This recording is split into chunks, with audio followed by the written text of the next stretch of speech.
मंत्री सुरेश गोपी ने अपना कार्यभार संभाल लिया। उनके अलावा कपड़ा मंत्री गिरिराज सिंह ने भी अपने ऑफिस पहुंचकर काम संभाल लिया है। पर्यावरण मंत्री, वन मंत्री भूपेंद्र यादव ने भी अपना कार्यभार ग्रहण कर लिया है। इससे पहले जैसा हमने आपको लगातार बता रहे हैं, अश्विनी वैष्णव ने रेल मंत्रालय और सूचना प्रसारण मंत्रालय का भी कार्यभार संभाल लिया है।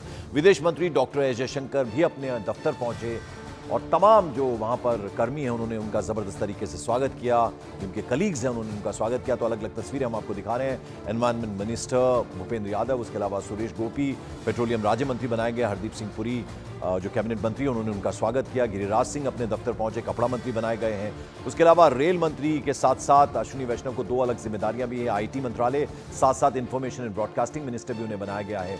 तो 2 दफ्तरों में उन्होंने अपना कार्यभार संभाल लिया। उसके अलावा विदेश मंत्री, external affairs minister S Jaishankar जब अपने दफ्तर पहुंचे तो तमाम उनका जो स्टाफ है, जो उनके कलीग्स हैं, उन्होंने उनका स्वागत किया। तो बड़े मंत्री इस वक्त अपने अपने ऑफिस पहुंचे हैं और मोदी 3.0 में जो ये मंत्री बनाए गए हैं, नए मंत्री बने हैं, वो सब बारी बारी से अपने दफ्तर पहुंच रहे हैं।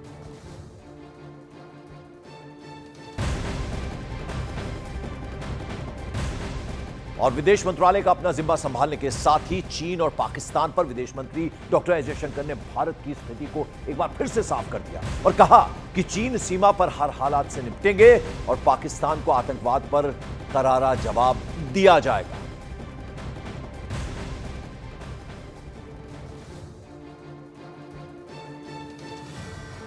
तो विदेश मंत्री ने आतंकवाद पर एस जयशंकर ने पाकिस्तान को लताड़ा। उन्होंने कहा कि सही और माकूल जवाब दिया जाएगा। अच्छे पड़ोसी की नीति आतंक से नहीं चल सकती। चीन के साथ सीमा के मसले को भी सुलझाया जाएगा। ये भी बड़ी बात विदेश मंत्री ने कही है। चीन पाकिस्तान दोनों ही पड़ोसी मुल्कों को लेकर बयान दिया है दफ्तर संभालते ही विदेश मंत्री एस जयशंकर ने। पाकिस्तान और चाइना के बारे में कहा, वो अलग देश हैं, रिश्ते भी कुछ अलग हैं, वहाँ जो समस्या जो है वो भी कुछ अलग है। तो चीन के बारे में हमारी फोकस तो होगी कि सीमा में जो स्थिति जो है उसमें अभी भी कुछ इश्यूज बाकी बचे हुए हैं, तो उसको कैसे निपटाया जाए। और पाकिस्तान के साथ ये भी आप जानते हैं कि विषय जो है सालों से वो जो आतंकवाद का विषय जो है, cross border terrorism, how do we find a solution to it so that cannot be the policy of a good neighbor. तो मंत्रालय संभालने के साथ ही साथ एस जयशंकर ने मोदी सरकार की विदेश नीति को एक बार फिर से स्पष्ट कर दिया। और वहीं रेल मंत्री अश्विनी वैष्णव ने रेलवे में फ्यूचर में किए जाने वाले जो काम हैं उनके बारे में रोड मैप क्या होगा, किस तरह से नवीनीकरण किया जाएगा, नए नए रेलवे स्टेशन जो हैं उनको लेकर, उसके बारे में भी पूरे रोड मैप को बतलाया। तो बता दें, दोनों ही मंत्री, वो चाहे रेल मंत्री हो या फिर विदेश मंत्री हो, विदेश मंत्री ने सरकार की विदेश नीति को लेकर एक बार फिर से स्पष्ट किया। साथ ही साथ रेल मंत्री अश्विनी वैष्णव ने रेलवे में भविष्य में क्या क्या किया जाएगा, कौन कौन से काम किए जाएंगे, क्या रोड मैप होगा सरकार का, उनके मंत्रालय का, उसके बारे में बताया।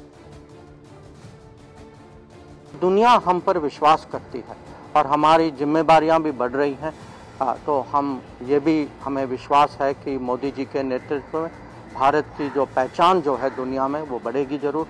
और यूएनएससी का सवाल आपने उठाया, पर उसके अलग अलग और भी पहलू हैं और मुझे पूरा विश्वास है कि उनके नेतृत्व में मोदी 3.0 की विदेश नीति जो है बहुत सफल होगी। प्रधानमंत्री श्री नरेंद्र मोदी जी ने रेलवे में बहुत बड़े सुधार किए हैं।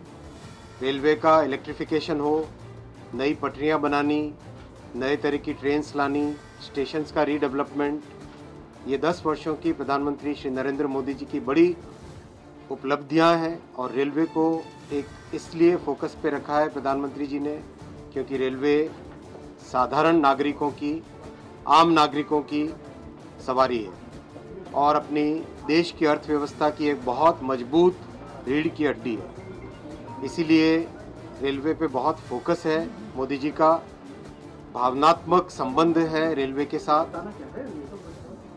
इसी विजन को, प्रधानमंत्री जी के इसी विजन को, जो पिछले 10 सालों में ट्रांसफॉर्मेटिव विजन रहा है,